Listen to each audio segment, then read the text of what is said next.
Welcome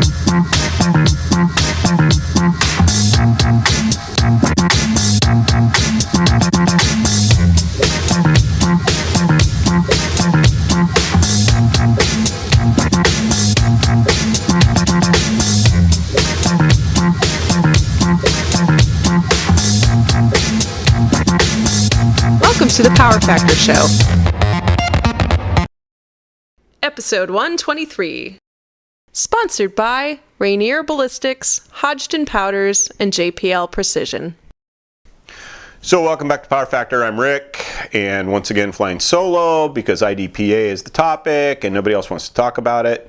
So we're gonna we did an episode a few episodes back about Vickers scoring. And after it went out there, the comments and whatnot that we got back from email and YouTube and whatnot indicated that we hadn't really realized that the episode was more like how to exploit Vickers scoring to get the best score without really going into kind of the basics of how Vickers scoring works. And so this episode, although it's comes after the last one, it's actually more kind of the intro to Vickers scoring, and so the two of them together should give you a pretty good idea of how Vickers scoring works.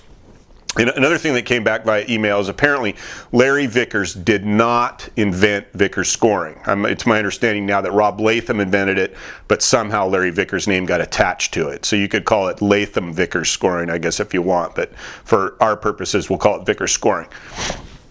And to kind of get back to just the basics, there's two forms of scoring in IDPA, Vickers and limited Vickers. Vickers scoring means you've got your gun generally loaded to capacity at the start of the stage. You can fire as many rounds as you want, as many rounds as you're carrying if you want to fulfill the minimum requirements of the course of fire. So the course of fire will generally tell you how many rounds are required, how many hits are going to be scored on each target. The course of fire cannot require more than 18 rounds, or the string of fire a single string cannot require more than 18 rounds. But you can shoot within the confines of how much ammo you're carrying, as many rounds as you want to fulfill the requirement for the scoring hits. Now, typically, much more often than not, when you're shooting a course of fire in IDPA, the scoring will be the best 2 hits on each target. And so a typical course of fire may be, say, 6 paper targets, each requiring a minimum of 2 hits. And so then the best 12 hits will count. And I'll just real quickly go over the scoring, the target scoring yet again. Here's our IDPA target. You can see the scoring zones are marked down 0, down 1, down 3, and then the upper box is also down 0. The maximum value of a point is 5 points, or a shot is 5 points, and since Vickers is a time plus penalties scoring, what they've marked on here, rather than saying this is worth 5, this is worth 4, is to tell you how many points you're down, so you know the time penalty to add for shots that fall outside these highest scoring zones. So in a typical course of fire, after you're done engaging, the timer will have the elapsed time, your raw time, on the timer. That will be recorded. Then the targets are scored to determine how many points you may have dropped from the maximum available. So if you've ever shot a match, if you're familiar with shooting, or even if you've seen a video of a match where they show the scoring, you'll see the safety officer walking around calling the points down on the target, and the scorekeeper is dutifully writing how many points were dropped, and when they've all been scored, then the total number of points down from the maximum available is indicated on the score sheet. So you take your raw time, you add a half a second per point down.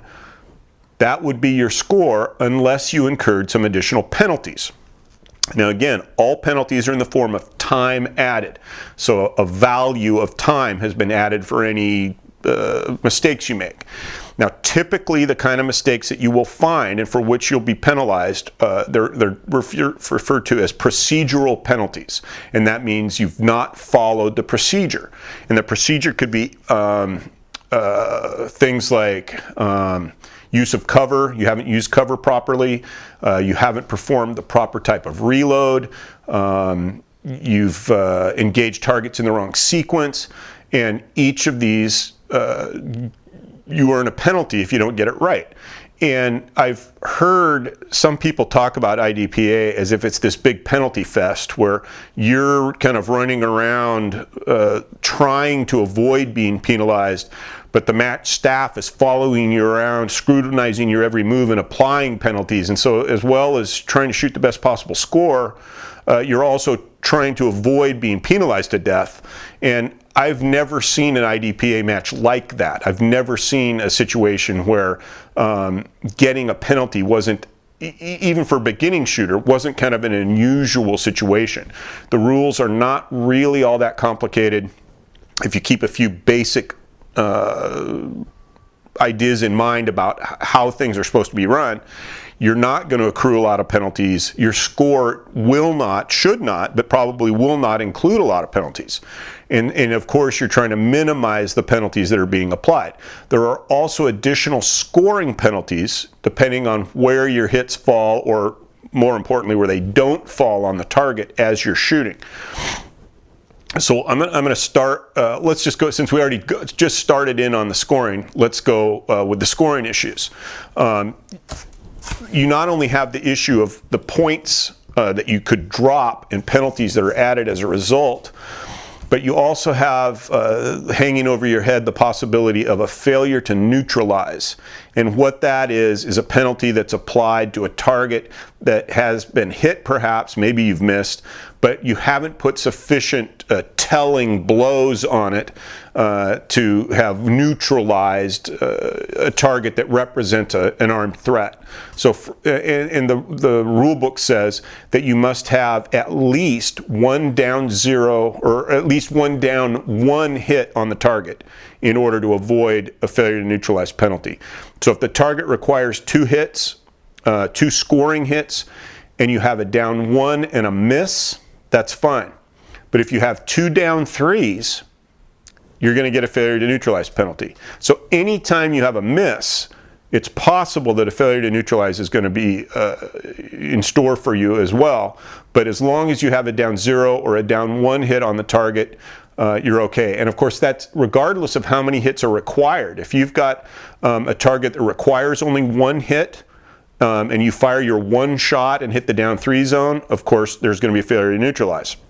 If the target requires 5 hits and you have 5 hits in the down 3 zone, even though you've hit the target with 5 scoring hits, you're going to get a failure to neutralize because none of them is in the down 1 or down 0 zone. So just be aware of that if your hits are kind of wild on the target, you're not only dropping a few points for any of these peripheral hits, there's also the additional failure to neutralize penalty that could come into play if you don't get at least a -1 hit.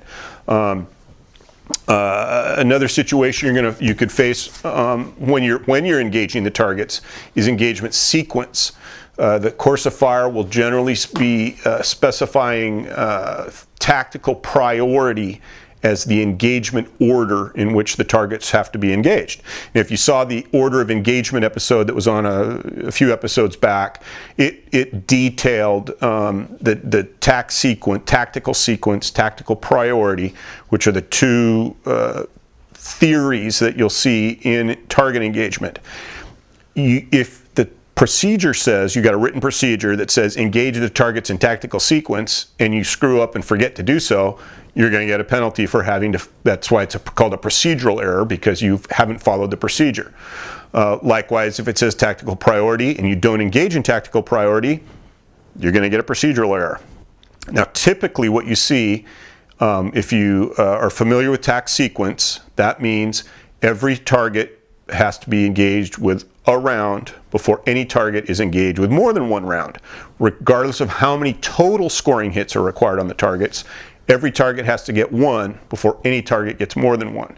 So generally, because people have it in their mind that all targets are going to be engaged with 2, even on a tac sequence stage, they draw, they line up on the first target, and they shoot it twice. You're going to get a penalty for doing that. You can't undo it. Once you fired 2 rounds at a target before any other target has got 1 on it, you're going to get a penalty. I've seen people fire 2 at the first one, then you see them go, oh, and then they try to make up for it by putting 1 on all the others. Once you've screwed up, you've screwed up. 3-second penalty once you've put 2 rounds on that initial target, or the second target for that matter. But tac sequence requires 1 per target, 1 engagement per target. That's another thing, is people will talk about scoring and engagement and kind of mix up the two. Engagement just means shoot at a target. Whether you've neutralized it, whether you've hit it, those are issues for scoring. That comes after you're done shooting. While you're shooting, you're only required to engage targets. And so for a paper target, if it says engage all the targets with 2 rounds, that just means shoot at each target twice. Whether you've hit each target twice, again, that'll be done scoring later. Engagement just means shoot at. So tactical sequence and tactical priority are engagements, so order of engagement, apart from scoring. Now, tactical priority is engaging the targets that are considered to be the most prominent or obvious threat. If you've got targets that are all at a similar distance, they're all a similar threat level. If you've got targets that are at different distances, the nearest targets are considered to be the gravest threat. If you're shooting around cover, as you usually will be, then we introduce the pieing theory, which is dividing the target area into segments that you're going to address sequentially to engage each target. So if you have a row of targets downrange, let's say 3 targets in kind of an El Presidente style array, something we should all be familiar with, and you've got a cover around which you're pieing, that if you're pieing around the left side of the cover, the target that's downrange, that's leftmost, will be the one that you see first and the one that you engage first.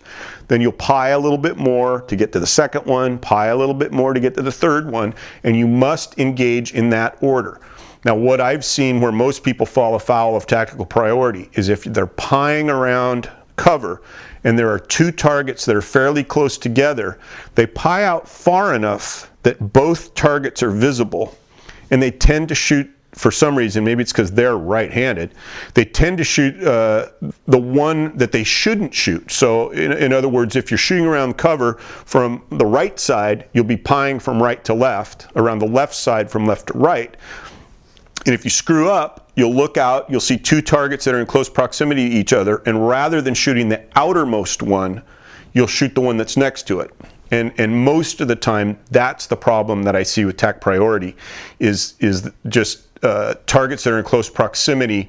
People don't strictly hold to this outside-in technique when they're pieing around the cover, and that's when they run into trouble. So if you engage out of sequence in the wrong order, 3-second penalty.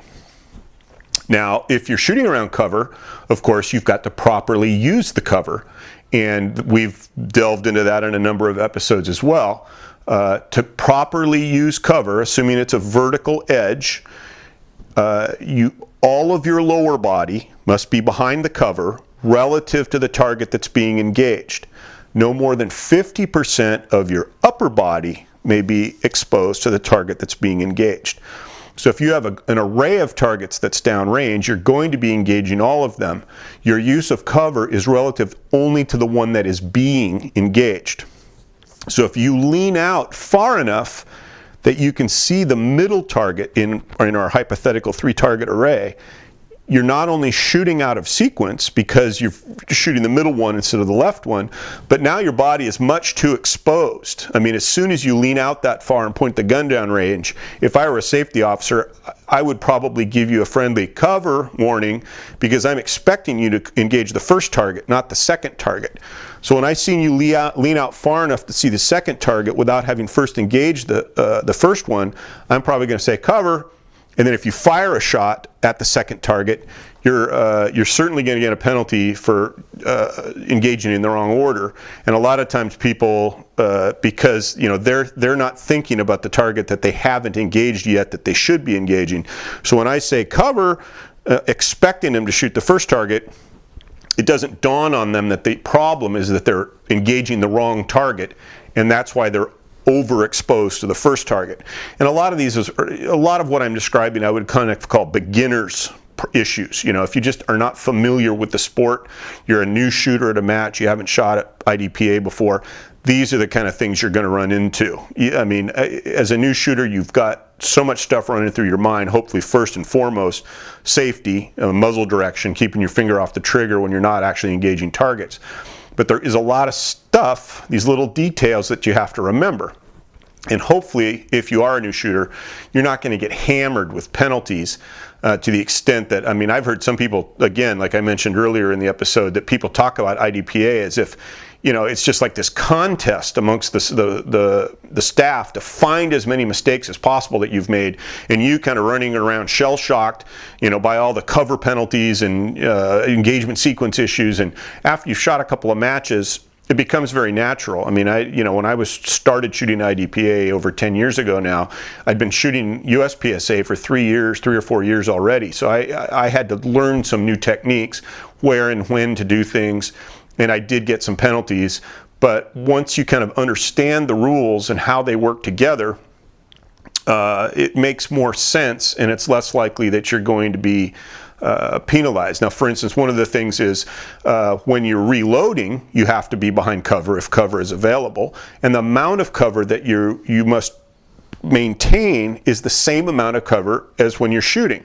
So if you're leaning out and you're shooting at T2 and your gun runs dry, you do not then have to come all the way back behind the cover position to reload, which you used to have to do. If you started shooting IDPA, 15 years ago, you did have to go completely behind cover to do your reloads and then lean back out again. But the new rules are more than 10 years ago. The new rules are, if you're covered for shooting, you're covered for reloading. So if I'm out here shooting behind cover and I'm covered, I can do my reload like this and continue to shoot. So in that sense, cover is cover. You don't have to have multiple definitions of cover unless we're talking about low cover. Now, low cover means only really that while you're shooting, your knee is on the ground. A knee must be on the ground when shooting around low cover. The cover itself, whether it's a wall or a car, whatever it is, it does not have to be low to the ground. It just means that you have to be low to the ground. So you could be shooting, say, around a Bianchi barricade that's 6 feet tall, but if the procedure says shooting around the barricade using low cover, that means you have to put a knee down. Now, which knee you choose to put down plays into whether you're likely or not to get a penalty. A lot of shooters, if they put their put down the knee that's opposite to the side they're shooting around, it tends to cause the knee on the gun side to stick out. And most always, whether it's high cover or low cover, if a shooter is getting a penalty or being warned about getting a penalty for abusing cover, it's because their lower body is sticking out. It's very difficult to maintain your balance while you're standing and lean out too far. I mean, that's really what it comes down to. If you're balanced and shooting around cover, you're probably not going to lean out too far.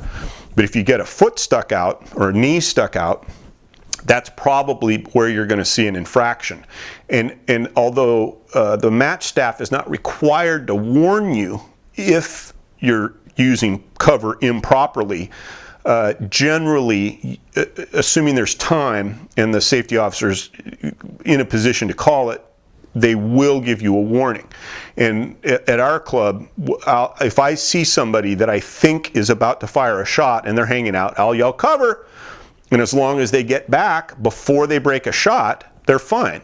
The rule book doesn't say you have to always be behind cover. It just says you have to shoot from behind cover. So if I arrive at a cover position and kind of overrun it and I'm hanging out like this, that's okay as long as I get back before I fire a shot. So being aware of your cover relative to the target that's being engaged is important while you're shooting. Almost all the penalties that you're likely to get are going to be as a result of doing something while you're shooting. There's not a lot of penalties that are going to be applied for non-shooting infractions. There are some things, for instance, dislodging a magazine from the pouch. If you've got a mag on your belt and you dislodge it and it falls on the ground, that's a procedural penalty. It's got nothing to do with whether you're shooting or not shooting, but that's one of the few instances in which a penalty could be applied for something other than an infraction while shooting. Now there's some other stuff. You've got any kind of a procedural penalty in which, procedural penalty pretty much tells you what it's going to be. If the procedure says engage these targets strong hand only and you hold the gun with 2 hands, you're going to get a penalty. If it says weak hand only, you hold it with 2 hands, you're going to get a penalty. It's just lack of following the procedure. And so be mindful of what the procedure says. I mean, and that's another kind of, I think, a weakness that I see in a lot of stage production is that a safety officer, rather than reading the procedure verbatim, will kind of ad lib. They'll anticipate questions that they've gotten from other shooters. And so no 2 readings of the procedure are exactly alike. And I would strongly suggest that you read the written procedure and understand it as it's written. And if you think there are any inconsistencies between what was read to you and what is printed, talk to the safety officer before you shoot. One of the worst excuses for screwing up is, I thought you said, read it and understand it as it's written, because what's written is what's important. If you're getting a verbal variation on what's written, the written procedure should be the one that takes precedent. So read it. And when I started shooting USPSA 15 years ago, the club that I started shooting at, the initial range command was, even though it's not in anybody's rule book, was have you read and do you understand the course of fire? And that's both a good recommendation to read it and understand it, but also it was to kind of avoid this argument over what somebody said. You told me I could do this. You told me I was supposed to shoot around the right side rather than the left side. Don't go by what you were told. Read the procedure, and if you understand and follow the procedure, you shouldn't get many procedural penalties at all. Other things that you could get penalties for, improper reloads. If you look at the rule book, there are 3 approved reloads. It's really more like 2 approved reloads. You've got the slide lock reload, in which the chamber is empty. You're allowed to drop the magazine on the ground, do your reload, get around in the chamber, and go back to business. The retention reload, again, they're called out by 2 different names in the rule book, but it's effectively one type of reload in that you're doing your reload while there is a round in the chamber. That's the key to it. It doesn't matter if the mag has rounds in it or the mag is empty. If there's a round in the chamber when you do your reload, you must retain that magazine that comes out of the gun. If you don't retain it, if you have a USPSA moment, eject it onto the ground and don't pick it up, you're going to get a penalty for doing so. So just be aware that if you're doing a retention reload, or a retention reload is called for, you've got to retain that mag if there's a round in the chamber. Now, on most Vickers courses of fire, there will be no specified reloads. That's one of the things is that part of the game is that you are going to decide when your reload will come. It's often based on capacity, but it's also can be based on opportunity. You might decide, instead of firing my 11th round and then doing a reload at slide lock, I'm going to choose to fire, say, only 7 rounds, do a retention reload, and then be able to complete the course of fire without doing additional reloads. And as long as it's your choice to do that on a Vickers course of fire, that's fine. As long as your reload comes behind cover, it's your choice to do that, but you shouldn't be required to do retention reloads on the clock. You'll occasionally see a course of fire, we don't do them very often, where you'll stop in the middle of the course of fire, essentially breaking it into almost like 2 stages. You'll stop, do your reload, the timer will be read for the time, you'll get a second start signal, and then continue on with the course of fire, essentially breaking a single stage into 2 stages. I have found that to be pretty rare, but you'll see it occasionally. But normally, reloads will come when you need to reload. You'll typically run your gun dry for reloads, but there should be cover positions supplied on a course of fire for you to do the reloads behind cover. If not, then there'll probably be something in the procedure that says telling you when and where to reload. Another thing you find in IDPA is the non-threat target. And the non-threat represents, a loved one, a bystander. It could be somebody you hate, but it's somebody that's in the way that you don't want to shoot. And so the non-threat, you get a penalty if a bullet passes through the non-threat. And because all targets in IDPA are penetrable, if a round passes through a scoring target and hits a non-threat, you get the scoring hit and the penalty for hitting the non-threat. And the other way around is true as well. If the non-threat is in front of the threat target, the round passes through the non-threat and then passes through the threat target behind it, you get both the scoring hit and the penalty. The penalty for hitting the non-threat is 5 seconds. Now, you say, well, what if I hit the non-threat 3 times? Or what if there's 3 non-threats and I hit all 3 of them?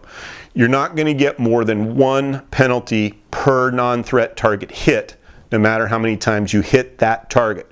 So on a course of fire, if you've got a single non-threat, you hit it once, you get 1 5-second penalty. You hit it 5 times, you're going to get 1 5-second penalty. But that applies to each non-threat on a given stage.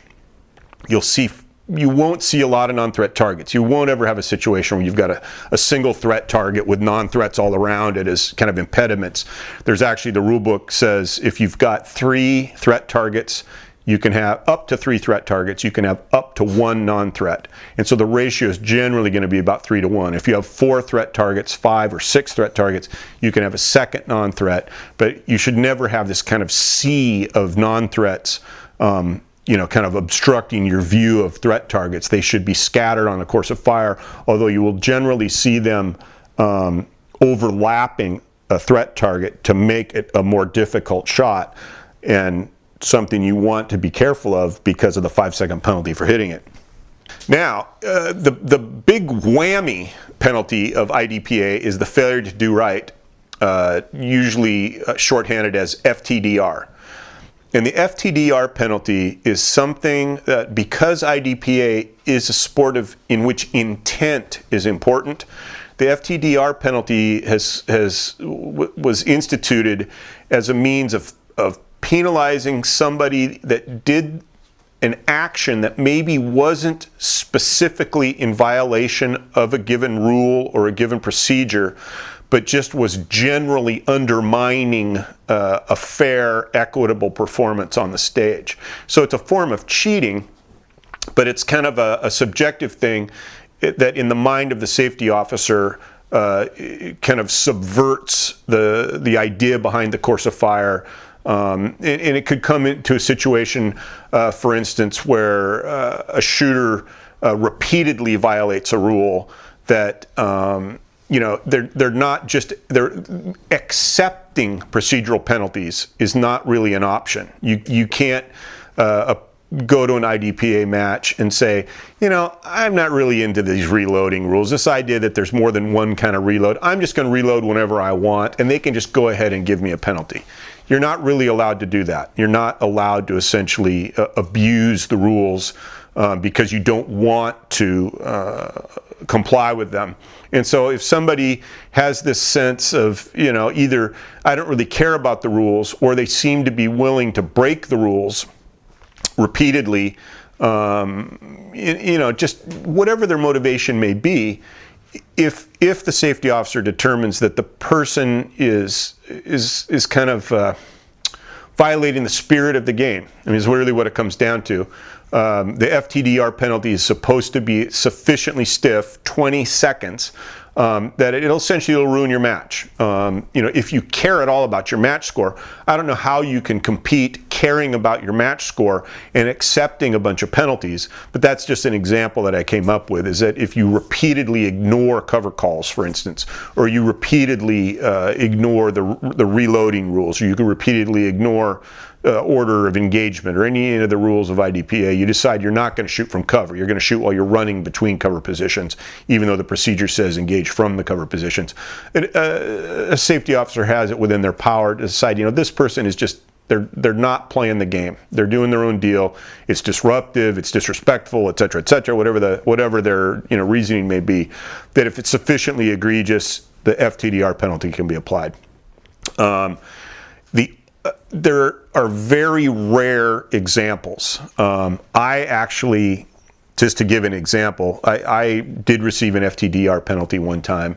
I think it was an error, but in the mind of the safety officer, I had dumped rounds. And if you're dumping rounds, which we have discussed in the previous Vickers episode, dumping rounds is firing an a number of extra rounds, a round or a number of extra rounds, in order to afford a more favorable reloading position. So let's say, as an example, you've got a stage. If you're shooting in custom defensive pistol, your gun is loaded with 9 rounds. There's an array over here that requires 8 shots minimum. If I've got 2 good hits on each target, I should have that 9th round left in the gun, and then I should have to carry that 9th round to the next shooting position where I'll use it on the 5th target. Well, an example of round dumping might be firing 2 rounds at the first target, 2 at the second, 2 at the third, and then 3 at the 4th, so that I can do that reload while I'm moving to the next position. Now that's an example in which I'm within the rules that say I can shoot as much as I want, but depending on the circumstances under which I fired that 9th round, it could be determined to be round dumping. And so if I were round dumping, I could be hit with an FTDR because I'm essentially circumventing the rules, the spirit of the rules that say I'm supposed to carry that round to the next position. I mean, I'm not supposed to fire this extra round specifically to allow me a better reloading situation. And that's the example that I draw on because I was hit with it. I was shooting at a plate rack. I emptied an entire mag on a plate rack that I think had 4 or 5 plates on it. I reloaded and fired another full mag at the last plate. So now on a 6-round array, I've fired like 16 rounds at it. But because I fired 2 or 3 more shots in frustration at the last plate after it fell, I was able to do a slide lock reload at that point rather than having to do a less favorable reload at another point. Now, I would argue, of course, that because I'd used 16 rounds on an array that only needed 6, any kind of reload I did was probably at that point going to be all right, and that the extra rounds that I fired was just making things worse, not better. But I kind of was humored by the idea that by the letter of the rules, I'd fired a bunch of extra shots at a plate that was already down, and so was doing a reload when relay I probably shouldn't have been. So that's kind of a weak example, but it is an example of an interpretation of that rule that could result in a 20-second penalty. And when you're talking about a match that is made up of, say, typically our local matches are made up of 6 stages. A 6-stage match might be 70 rounds, 80 rounds, maybe 90 rounds. But your total elapsed time on that for that match, your score, is probably going to be something like between 1.5 minutes and 2.5 minutes. Well, if you've got a 1.5 minute score and you add 20 seconds to that, that's going to drop you well down the order, regardless of what division or class you're shooting in. So it's supposed to be sort of like a poison pill kind of a thing, that if you get an FTDR, whatever advantage you may have gained from your shenanigans, like round dumping or whatever it may be, that penalty is certainly going to balance whatever benefit you think you were going to get from your going off the path and essentially cheating. So that's a penalty that, again, it has been applied to me once in my lifetime, and I have applied it to someone else once in my lifetime. It's a penalty that's kind of hanging over your head to, just to keep you playing the game. Play it by the rules. Have fun within the rules. So now I want to get back into a little bit more of the topic of the first episode. If you go back, I think it was episode 118 was the limited Vickers episode we did that actually sort of should have come after this one. One of the things we talked about, or the main topic of that episode, was more like how to maximize your score by exploiting the way limited Vickers works on scoring a course of fire. And one of the things that I didn't really talk about too much specifically was how the points added to your score affect your score. And so if you're looking, say, at you shoot a match and you look at how many points shooters are dropping overall. If you're using, I think we use Beach Bunny software, and for each stage and for each score at the end of the match, it shows the number of points dropped. And if you look at points dropped, it can be a really heavy burden on your match score. If you're dropping a lot of points, for instance, let's say on a course of fire that requires, let's say it's 14 rounds, so there's 7 targets, each requiring 2 hits, and you're dropping a point per target. When you get to the end of the stage, 7 points down, that's 3.5 seconds. If the stage only took 6 or 8 seconds to shoot, that's a really large proportion of your score is now that you've added the 3.5 seconds, a really large proportion of your score is penalties. And you should try, just as a goal, to minimize those penalties. Just kind of as a rule of thumb, say, you want penalties, and I'm going to include in that cover calls, misses. A miss is essentially 5 points that you don't get, so it's 2.5 seconds. But all those penalties added to your score, you probably don't want to allow that to be more than 10% of your score. It's similar when we did the hit factor scoring stage. We were discussing how you want to probably get 90 to 95% of the available points. And it's similar in IDPA in that you don't want your penalties to be more than about 10% of your score. And of course, as you become a better shooter and your non-shooting skills become better, as you're better getting in and out of shooting positions, you got a quicker draw, you've got, all of the other aspects of your game are getting better, and your time that you spend shooting on the course of fire gets smaller. Now that half-second constant, that's one of the things we harped on the last episode, 118, that the half-second is a constant. Well, if your course of fire takes you 20 seconds to shoot, dropping a half-second here and a half-second there isn't really a big deal. But if you're a master class shooter and you're running that course of fire in 10 seconds instead of 20 seconds, now a half a second is a big deal. You're talking, you drop 2 points, that's a full 10% of your score right there, just those 2 points. And so you want to minimize, as you become a better shooter in all aspects of the game, you want your shooting to be that much more an important part of your game. So you've got to, as all your other skills are developing, your shooting has to improve as well. If you look at and it will, obviously, that's part of the game. It's a shooting game, your shooting is going to improve. But if you look at match results and look at these points down, and I just picked this out as completely random.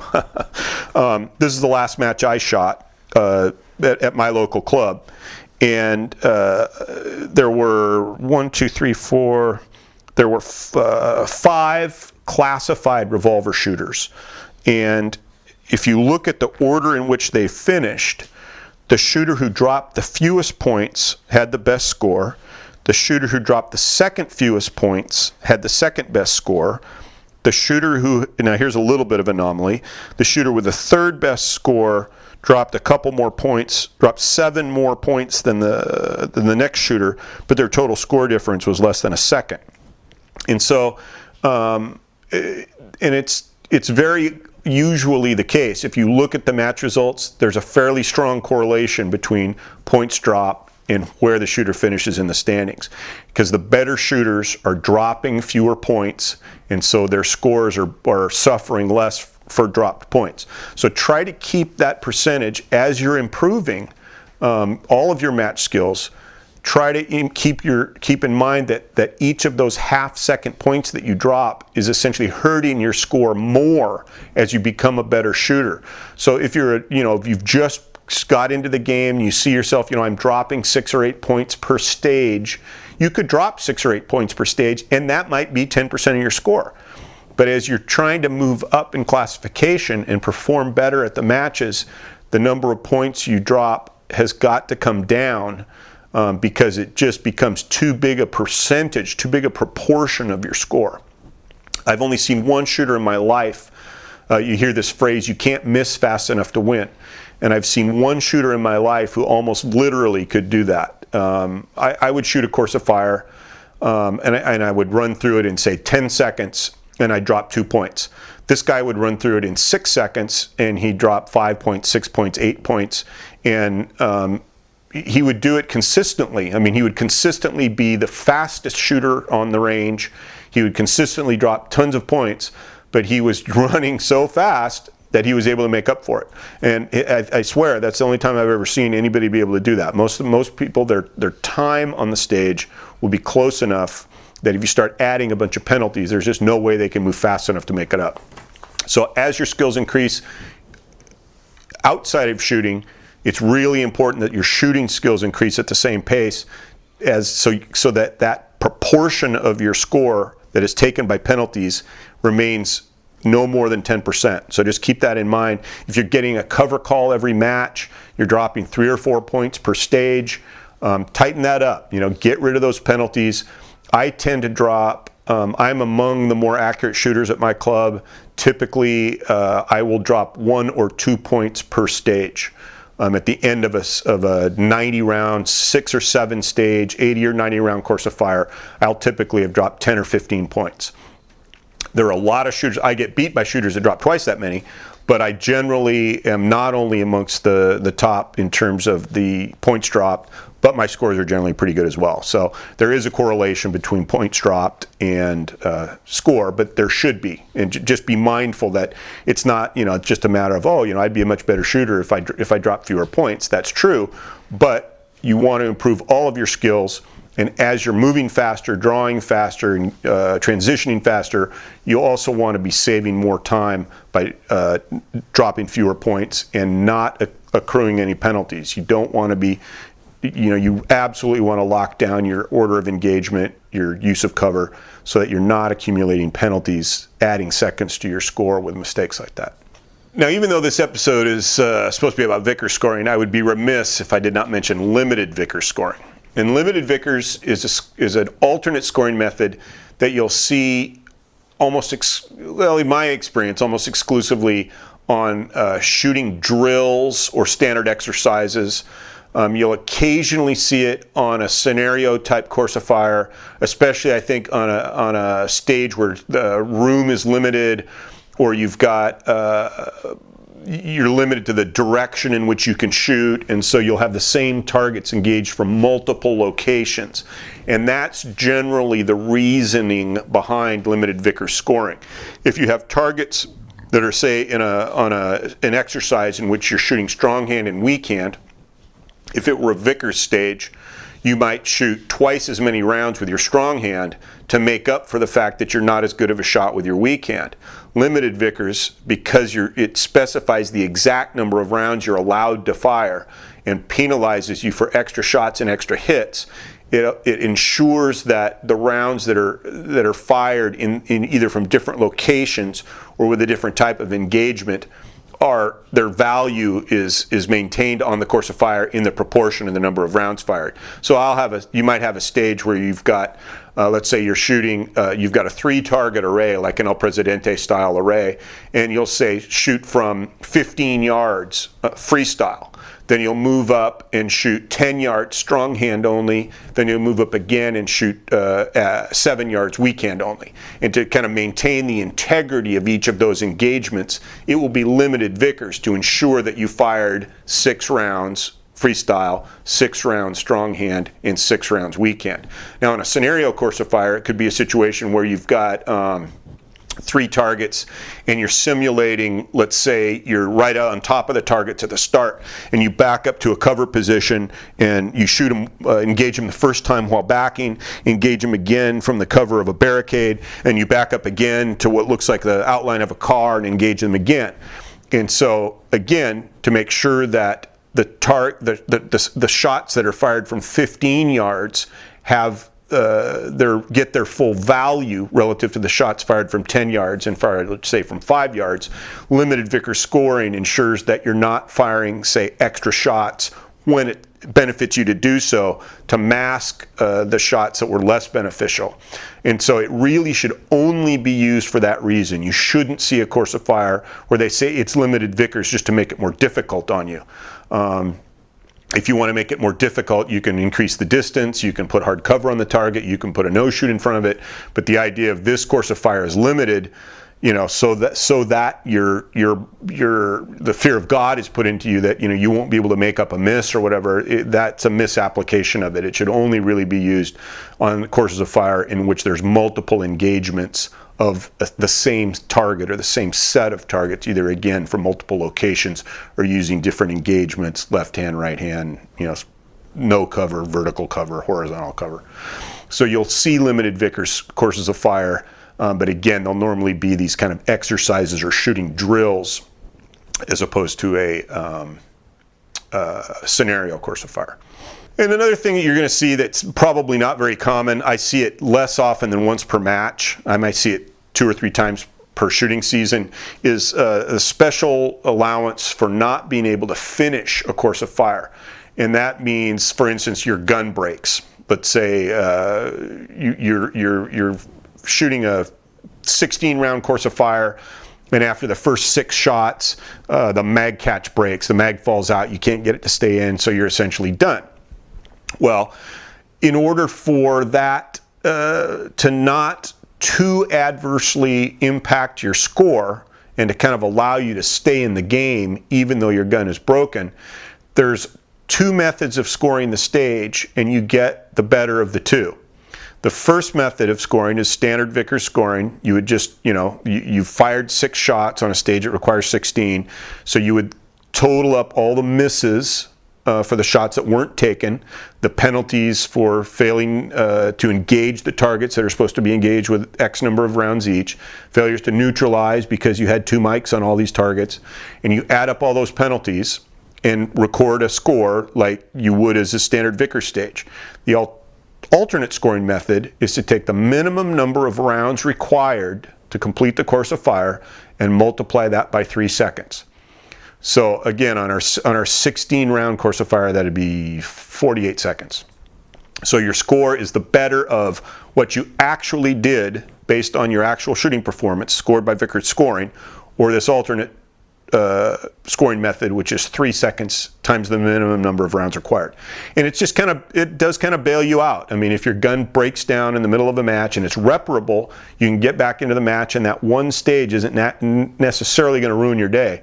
But if your gun breaks, don't forget, if you're right towards the end of the course of fire, if it's an 18-round stage and the gun breaks after 16 rounds, your score isn't going to suffer that badly. But if it's an 18-round course of fire and your gun breaks after 4 rounds, boy, all those penalties for the failures to engage the targets with a minimum number of rounds, misses, failures to neutralize, that's really going to add up. So make sure that the safety officer, the match staff, is aware and applies this scoring for the did not finish is the time that it's invoked, and it assumes, that you weren't able to finish for some mechanical reason. I mean, you can't just throw your arm up and say, I'm done. There's got to be some reason why you literally were unable to finish the course of fire. So that's the end of the second introductory episode on Vickers scoring. If you have any questions, especially if something's come up in a match. I mean, I'm always interested to hear about penalties that somebody got, or, how they were able to do something extraordinary. And if something has come up and you think it's noteworthy, or you have a question about something that happened to you at a match, send us an email, powerfactorshow@gmail.com. You can go to the website, powerfactorshow.com. Of course, Facebook, I have to look back at the whiteboard, facebook.com/powerfactorshow. And of course, if you can find it in your heart to send us a donation, hit that donation button. We incur all the costs for the show. All the content is free. Even the stuff that's valuable is free. So if you can pass us a few bucks, please do so. We're always thankful for it. Also, we're going to do a future episode or episodes on stage designs. Haven't had a real enthusiastic response, but we're going to keep hammering away at it. Send us your stage designs. I've had a couple, and we'll talk about it, but we'd like to flesh it out with a few more after we get a half a dozen or so. Either a stage design that you've designed yourself and you want it, let us kind of look at it and see if we think it's cool or it's illegal. A stage design that you've seen at a match. Hey, this was a really cool stage. Or even if you've got an idea for a stage. I find a lot of the times people who have never really been involved in a match, they still have had an experience that they think, that'd make an interesting stage. Either they've been involved in a, they saw who knows what it was, a carjacking. They thought, that they were going to be the victim of a road rage incident, or whatever. They saw an unfamiliar person in the neighborhood snooping around the mailbox or whatever it is. If something has caused you to think, that would make a good stage, and all you have really is that idea, and you want to see it fleshed out into a stage that's legal and practical and something you could actually shoot, send us that as well, and we'll work on it and turn it into a stage. And next time your club needs a stage, you'll have the guy snooping around the mailbox stage all set for him. So send the stage designs to us, and until next time, I'm Rick, and see you next week.